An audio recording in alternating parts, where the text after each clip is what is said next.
हे दोस्तों, स्वागत है आज की एक और वीडियो में।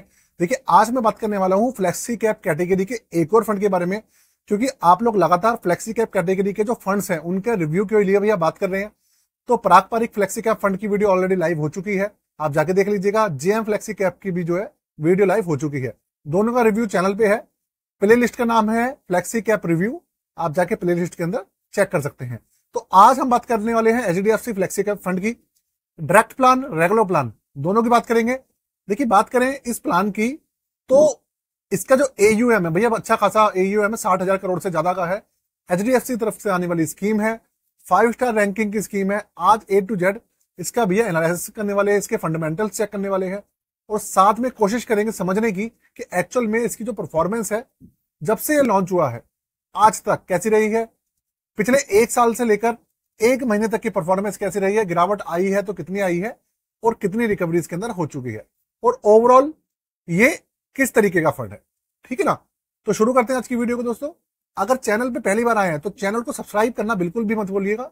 सब्सक्राइब करना देखिए बिल्कुल फ्री है, तो प्लीज एक बार सब्सक्राइब जरूर कर दिया कीजिए और साथ में देखिए वीडियो को लाइक भी कर दिया कीजिए। लाइक करना भी बिल्कुल फ्री है, कुछ भी नहीं लगता आपके पास, एक बार आपको टिक करना है उसके ऊपर, आपके कोई पैसे नहीं लगते। लेकिन उससे होता यह है कि जो वीडियो की जो रैंकिंग है वो थोड़ी सी बढ़ जाती है, थोड़ी सी रीच बढ़ जाती है दोस्तों। तो इसलिए प्लीज एक बार लाइक जरूर कर दीजिएगा। कुछ क्वेश्चन पूछना चाहते हैं तो कमेंट करके आप वो भी पूछ सकते हैं, मैं उसका भी आपको आंसर 101% देने की कोशिश करूंगा। तो अगली जो स्क्रीन होने वाली है वो होने वाली है कंप्यूटर स्क्रीन, जिसके अंदर मैं आपको सारी की सारी चीजें समझाने की कोशिश करूंगा, बताने की कोशिश करूंगा। तो इसलिए थोड़ा सा आप स्क्रीन को, जो आपकी मोबाइल स्क्रीन है, थोड़ा सा जूम कर लीजिएगा या उसको फिर लैंडस्केप मोड में कर लीजिएगा, जैसे कि आप एक एक चीज ना बारीकी से समझ पाए और मैं आपको उसमें समझा पाऊं। वीडियो पूरी की पूरी एजुकेशन पर्पस के लिए है, किसी भी तरीके का रिकमेंडेशन इस फंड को लेके, किसी स्टॉक को लेके या किसी और म्यूचुअल फंड को लेके देखिए बिल्कुल भी नहीं है। आप लोगों के एजुकेशन पर्पस के लिए पूरी की पूरी वीडियो होने वाली है। कंप्यूटर स्क्रीन इस समय आपके सामने चल रही है। फंड का नाम मैं आपको फिर से बता रहा हूं एक बार, HDFC flexi cap fund direct plan. ये फ्लेक्सी कैप कैटेगरी का फंड है और ये फंड भी एक 5 स्टार रैंकिंग का फंड है। मतलब जैसे पारंपरिक फ्लेक्सी कैप फंड आपका नंबर 1 है, ऐसे ये फंड भी नंबर 1 ही है। ऐसा मत सोचिएगा कि म्यूचुअल फंड्स के अंदर सिर्फ एक फंड ही नंबर 1 हो सकता है। देखिए, रैंकिंग है 5 स्टार, अगर किसी भी फंड को 5 स्टार मिलेगा तो भैया वो नंबर 1 कहलाएगा ही कहलाएगा, ये पक्की बात है। तो ऐसा भी हो सकता है कि भैया एक ही 5 स्टार रैंकिंग का फंड हो, ऐसा भी हो सकता है कि 2-3 हो, ऐसा होता है। तो रैंकिंग मैंने आपको बता दी, इसकी 5 स्टार मिली है, वैल्यू रिसर्च वालों ने इसको रैंकिंग करा है। अच्छा, उसके बाद इस फंड का जो एनएवी है वो है 2094 रुपए। अब सबसे पहले मैं आपको ना एक जो है मिथ जो है वो क्लियर कर देता हूं। इसका जो एनएवी आप देख रहे हैं 2094 रुपए, तो देखिए इसको देखकर घबराइएगा मत, ये मत सोचिएगा कि इसका एनएवी बहुत ज्यादा है तो आपको यूनिट्स कम मिलेंगे या कुछ भी है, यूनिट्स वगैरह कम अलॉट होंगे या कुछ भी होंगे, तो उससे किसी के भी रिटर्न पे फर्क पड़ेगा। देखिए, एनएवी के कम ज्यादा होने से रिटर्न्स पे बिल्कुल भी फर्क नहीं पड़ता है, इस चीज का आप हमेशा ध्यान रखिएगा।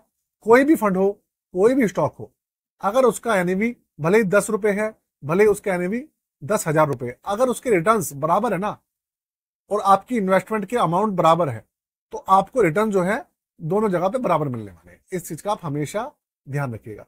तो एनएवी से किसी भी तरीके की कोई भी प्रॉब्लम आपके रिटर्न्स में नहीं आने वाली है। अब आगे बढ़ते हैं, आगे बढ़कर आपको बात करते हैं इसकी लॉन्चिंग प्राइस, लॉन्चिंग डेट की। देखिए, लॉन्चिंग डेट है इसकी 1 जनवरी 2013। ये देखिए आपके सामने डेट है, 1 जनवरी 2013 को लॉन्च हुआ था। मतलब एक्चुअल में लॉन्च नहीं हुआ था, लॉन्च तो बहुत पहले हो चुका है इसका रेगुलर प्लान, ये डायरेक्ट प्लान के अंदर शिफ्ट हुआ था। मैं आपको एक्चुअल में बता दूं क्या है। जो डायरेक्ट प्लान है वो शुरू हुआ था 1 जनवरी 2013 को, और तब से इसने 17.14% का जो सीएजीआर है वो निकाल कर दिया। सबसे पहले इसके रिटर्न्स को मैं आपको लेकर चलता हूँ, रिटर्न समझाने की कोशिश करता हूँ कि भैया वो कैसे निकल के आए हैं। सीएजीआर तो आपने देख लिया 12 साल का 17% है। 10 साल का देखिए, 10 साल में तकरीबन 16% है।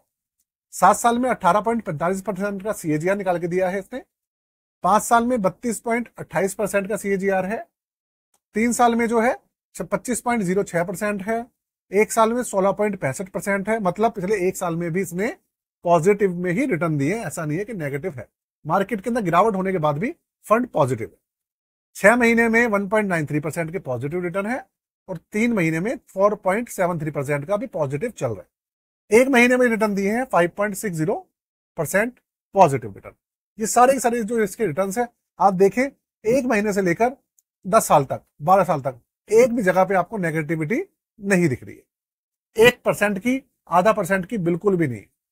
अब मैं आगे बढ़ता हूं, अब मैं चलता हूं इसके अदर डिटेल्स पे। तो देखिए अदर डिटेल्स में अगर हम जाएंगे तो सबसे पहले हम बात करेंगे इसके बेंचमार्क की। बेंचमार्क है इसका निफ्टी 500 TRI, मतलब जो मल्टी कैप कैटेगरी का हमारा जो इंडेक्स है वो है। इसके अंदर आपकी 100 लार्ज कैप कंपनीज है, 150 आपकी मिड कैप कंपनीज है और 250 आपकी स्मॉल कैप कंपनीज है। सब कुछ मिला जुला के जो है आपका जो ये फंड है तैयार हो रहा है। ओपन एंडेड फंड है, कभी भी आइए कभी भी जाइए, किसी तरीके की प्रॉब्लम नहीं है। लेकिन अगर 1 साल से पहले जाते हैं तो 1% का भैया आपको हर्जाना देना पड़ेगा, एग्जिट लोड देना पड़ेगा। 1 साल के बाद 0% है। आगे AUM जो है 69,639 करोड़, मतलब आप मोटा मोटा मान लीजिए 70,000 करोड़ रुपए का इन्वेस्टमेंट है इसके अंदर। कुछ महीने में वो हो जाएगा। 70,000 करोड़ का AUM है अभी के समय में इसका। अब आगे चलते हैं। एक्सपेंशन रेशियो 0.81% है और मिनिमम इन्वेस्टमेंट जो है 100 रुपए से शुरू होती है, मिनिमम SIP भी 100 रुपए से शुरू हो जाती है। ये इस फंड के बारे में जो कंप्लीट इंफॉर्मेशन है अभी के समय में जो आंकड़े चल रहे हैं इसके, वो है। अब मैं चलता हूं इसके पोर्टफोलियो पे और वो समझाने की कोशिश करता हूं आपको कैसा है। साथ में आपको एक चीज और समझाने की कोशिश करता हूं। देखिए आप मेरे पुराने व्यूअर हैं, नए व्यूअर हैं, आप पहली बार आए हैं, कोई इशू नहीं। लेकिन आप एक बात हमेशा ध्यान रखिएगा कि भाई अपने जो पोर्टफोलियो है, चाहे स्टॉक का हो भले ही हो आपका म्यूचुअल फंड्स का, उनके भैया चेकिंग हमेशा करते रहिएगा। अगर आप हमारी हेल्प चाहते हैं तो भी आप हमारी हेल्प ले सकते हैं। आप म्यूचुअल फंड का रिव्यू करने में, चेकिंग करने में और खुद कर सकते हैं तो बिल्कुल कीजिएगा। किसी के भी हेल्प लेने की कोई भी जरूरत बिल्कुल भी नहीं है। हमारी हेल्प चाहिए तो डिस्क्रिप्शन में जाके आप देख लीजिएगा, चार्जेस वाला मेंशन है, बहुत कम चार्जेस है। और नया बनवाना चाहते हैं अपने मम्मी का, डैडी का, बच्चों का, किसी का भी बनवाना चाहते हैं तो आप वो भी बनवा सकते हैं। मेजरली लोग जो है अपने बच्चों का, बेटा बेटी का बहुत ज्यादा पोर्टफोलियो बनवाते हैं, तो आप बनवाना चाहें तो बनवा सकते हैं, है ना। उनकी एजुकेशन के लिए, रिटायरमेंट के लिए बहुत ज्यादा लोग आते हैं, वो चीज आप करवा सकते हैं। दूसरी बात, एक बात हमेशा ध्यान रखिएगा, 1 साल से लेकर 1.5 साल के बीच में, इस इंटरवल में 12 महीने से मतलब 18 महीने के बीच में हमेशा अपने जो पोर्टफोलियो है उनको रिव्यू करते रहिएगा। ये बहुत ही ज्यादा जरूरी है, रिव्यू करवाइएगा या करिए। अब आगे चलते हैं। 87.39% पैसा इक्विटी के अंदर है, 1.61% पैसा डेट फंड्स के अंदर है, 2.79% रियल एस्टेट और आपका 8.21% कैश है। अब इसके अंदर अगर आप देखेंगे 55 स्टॉक्स हैं, 55 स्टॉक्स हैं और साथ में जो मेजर पैसा है सिर्फ 3.73% आपका पैसा स्मॉल कैप में है। मिड कैप के अंदर करीबन 10% है, मतलब 14% के आसपास आपका स्मॉल कैप और मिड कैप में है। बाकी सारा पैसा आपका किसमें है? लार्ज कैप पे। दूसरी बात, डेट फंड में है, रियल एस्टेट में है और कैश इक्विवेलेंट्स के अंदर है। ये चीज भैया पूरी की पूरी है। पैसा जो है 9 सेक्टर्स के अंदर अलग अलग बटा हुआ है। फाइनेंशियल सेक्टर के अंदर सबसे ज्यादा पैसा तकरीबन 39.76%, कंज्यूमर डिस्क्रिप्शनरी के अंदर 14.90, हेल्थ केयर में 9.69, टेक्नोलॉजी के अंदर करीबन 9.19, मटेरियल में करीबन 5%, इंडस्ट्रियल में भी 4.5% और एनर्जी में 2.41%। इस तरीके से है, मतलब सबसे ज्यादा जो पैसा है इसके अंदर लगा हुआ है वो फाइनेंशियल सेक्टर के अंदर लगा हुआ है। अगर जो बैंक है हमारे वो डाउन होंगे तो इस फंड के अंदर थोड़ा सा आपको ज्यादा डाउन देखने को मिलेगा, और अगर बैंकिंग सेक्टर हमारा भागेगा तो ये फंड और ज्यादा भागेगा, क्योंकि 40% इसके अंदर बैंकिंग सेक्टर है। बाकी जो है पूरा का पूरा बटा हुआ है। ये है इस फंड का। आगे चलते हैं। देखिए अब 40% बैंक्स हैं तो देखिए बैंक्स ही आपको मेजर दिख रहे हैं, ICICI, HDFC, axis, Kotak, SBI life insurance, Maruti Suzuki, Cipla, सारी लार्ज कैप कंपनीज हैं, ब्लू चिप कंपनीज हैं इसके अंदर। ये तो हो गया भैया इसके पोर्टफोलियो के बारे में। अब हम चलते हैं इनके कमियों की बात करेंगे, इसके कॉन्स की बात करेंगे, इसके प्रोस की बात करेंगे भैया इसके अंदर पॉजिटिव चीजें क्या है।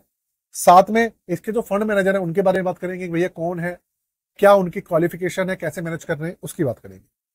सबसे पहले चलते हैं इनके फंड मैनेजर पे। तो भैया फंड मैनेजर जो है इनके वो हैं रोशी जैन, जो कि 29 जुलाई 2022 से इसको हैंडल कर रहे हैं। पेशे से CFA हैं, ACA हैं और PGDM है, मतलब चार्टर्ड अकाउंटेंट है और आपके CFA हैं।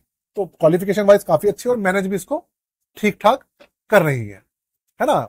लेडी है और अच्छे से इसको मैनेज भी कर रही है। इससे पहले फ्रैंकलिन के इन्होंने जो फंड्स हैं वो देखे हैं, गोल्डमैन के देखे हैं, लंदन गोल्डमैन के जो हैं फंड वो भी देखे हैं, और आपकी Wipro limited, SR Bartley boy and company के अंदर भी इन्होंने काम कर रखा है।